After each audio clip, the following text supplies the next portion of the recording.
Hello. I cannot believe that we are saying this, but we are on week 5 or episode 5 of Keeping Up with Karishma. I cannot believe, in some respects, that I am here this long, but also it's been so easy. It's been so fun. I'm really enjoying these. I get into the groove with it. It's like my Monday thing. It's such a fun start to the week. And so, yeah, we're here. 5th episode, Keeping Up with Karishma. I get to share what's happening with me.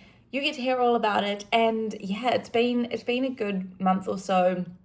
And yesterday was my birthday as well, which is always fun. And I love my birthday. I always have.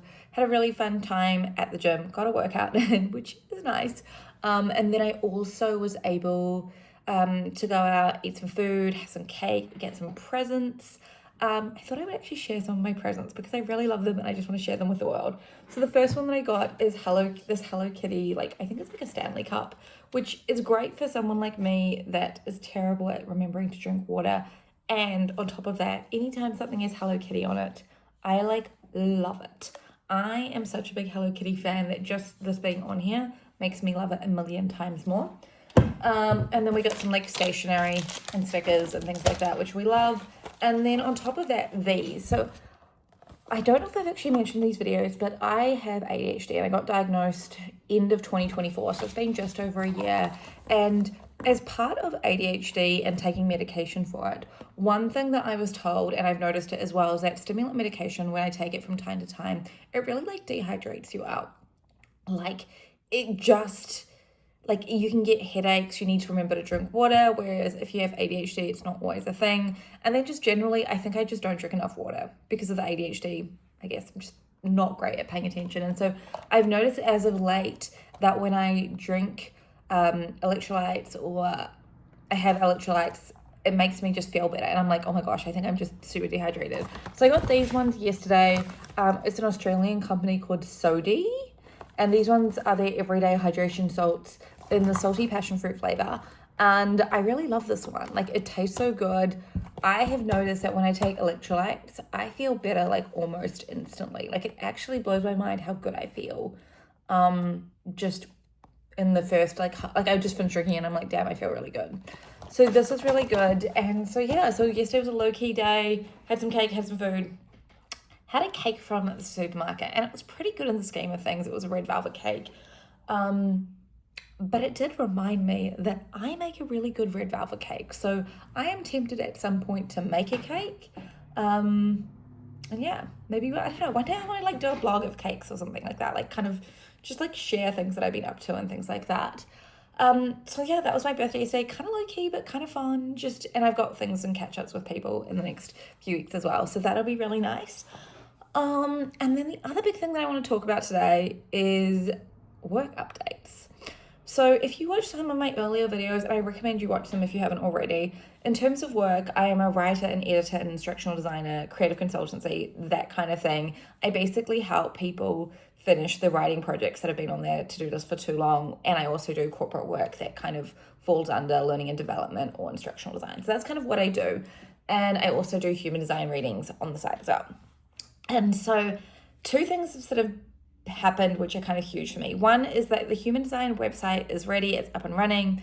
We have it set up so that anybody can book a reading at any time. That's all good to go. And that is great and I love it.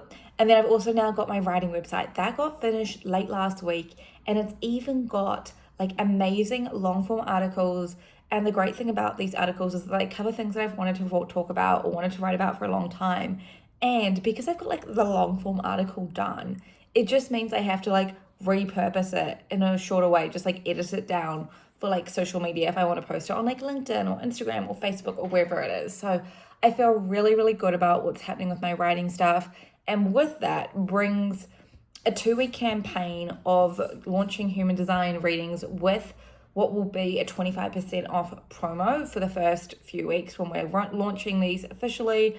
And with writing, it means that my writing is going to be out there and people are going to know what I actually do. So I'm very, very excited about it.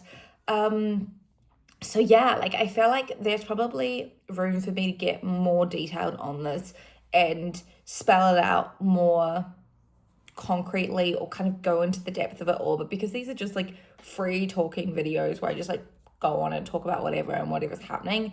It tends to be quite free-flowing, and I feel like if I was to do a video that kind of really explained what I did, I almost would need to do something where I like edited it and it was like a properly formally done video, or people can go look at the website or look at my Instagram or my LinkedIn or whatever. So I think there's like a room for something there. And so it's something I really do want to look at, like how I can make this just like a little bit more like polished, and how I can maybe make these videos a little bit better. I don't mind going through the process of like learning to edit and figuring out how we do like thumbnails and all this stuff if it means that I start to put out better videos.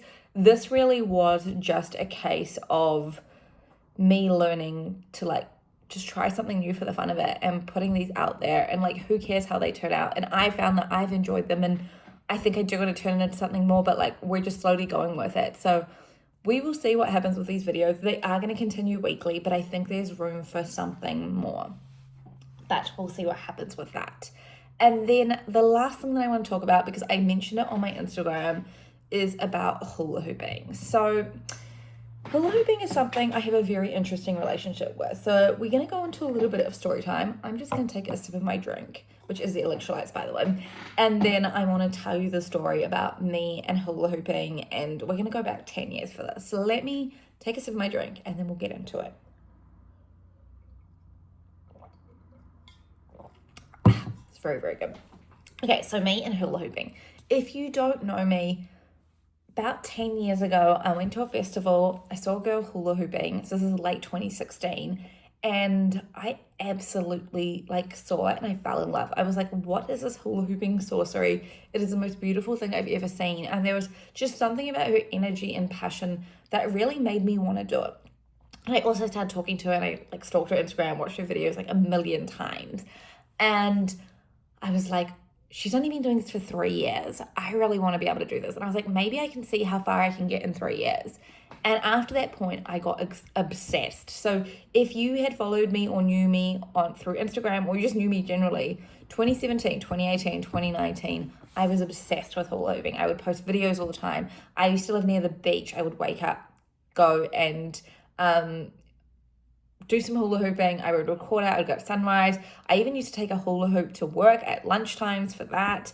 I would hula hoop after work. I would do it, but yeah, like anytime I could. I was obsessed and I loved it. And I also had like really huge aspirations, because I came from an Indian classical dancing background, as I really wanted to take this like kind of pop dancey style and like into like a fusion Indian mixed style type dance. And I think it was one of those things, I still kind of have aspirations about that, but as I will get to, I just feel like somewhere along the way I like lost my groove with hula hooping. So what happened then is early 2020, we all know what happens. COVID hits, the pandemic hits, we go into lockdowns, all of that. 2020 was the year that I moved away from the beach. So I moved to like suburbs that were close to the city. So for one, I didn't have like a beach or a place that I would go to. There were like outdoor parks and places like near me that I could go to. But I think I lost like my routine around it. And B, I think like many of us, it just kind of, I don't know, it's like something about that year and like what we went through and the collective trauma and all of that, it shifted in something in me. And since then, I just have not been able to get back into hula hooping. I do think part of it is maybe that I'm not living right near the beach anymore, so it's not like I can just go. It's not like that's part of my routine. But I also just wonder if like maybe it was just a phase for those 3 years and I've like moved on. But it's hard because I still like love it. And occasionally I will pick up my hula hoop, and every time I pick it up, I'm like, this is the best, most fun thing ever.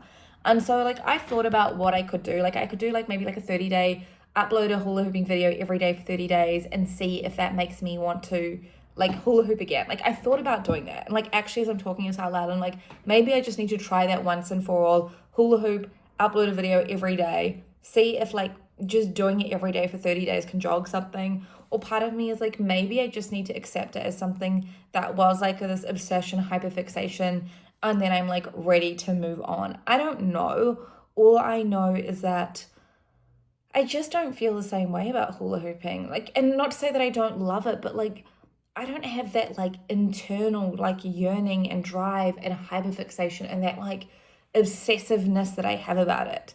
And maybe I have that a little bit now more for things like human design or writing, but even then I don't. There's like, it's maybe I'm just in a more balanced place in my life. I don't know. All I know is that like, I just don't really feel the same way about hula hooping. Now, if you are someone that has any ideas about what I can do with this hula hooping stuff, or like how I can, and you've watched this whole video, I would love to hear about what I could maybe do, because it's kind of one of those things I think I kind of want to explore. Like, is this just like a thing from the past that's over, or is this one of those things where like it could come back, but I just need to refine my relationship with it? I don't really know, but I am very keen to find out. Oh my god, I'm finding out to sit still for today. But yeah, that's kind of where I'm at with hula hooping. I loved it in 2019. Since 2020, it hasn't been the same, and I don't know what I'm gonna do. I kind of also sometimes feel like the sense of like not needing to explain to people, but like also the sense of like you were obsessed and now you're not. And like, I know I don't owe an explanation, but like it was just like such a huge part of me for so long. So to not have that, I'm like, something just, I don't know. There's something about it that I know I need to kind of get on to like figuring out for myself. Like I feel like I need closure one way or another. And so yeah, maybe on top of like the writing and the human design and recording YouTube videos and like work and all the things, maybe it would be good to have something for myself where I just upload a hula hooping video every day and see how it goes. And, you know, if I find that even trying to do it is like hard, maybe that can teach me something. I don't know. All I know is that like, it's a really tough thing in my life. Like it's something that I feel unfinished about. And I feel like, yeah, I do want like closure and I do want to figure that out. Okay, I think we've talked enough. We've talked enough now. It has been nearly like 12 minutes. So we will leave it at that. If you watch this video, thank you so much. If you like my videos, if you watch them, please like let me know. It does make my day when someone subscribes or likes a video or someone leaves a comment. Yeah, and if you want to hear something, we talk about something, or you have an idea, or just like anything, drop me a comment, jump onto my Instagram and DM me. I would love to hear from you. So that is it. Episode 5 done and dusted. And yeah, we'll see what we do about these videos. I am tempted to start putting something more into them. And so we'll see what happens. But that's it for today. Thank you so much for watching, and I will see you next week.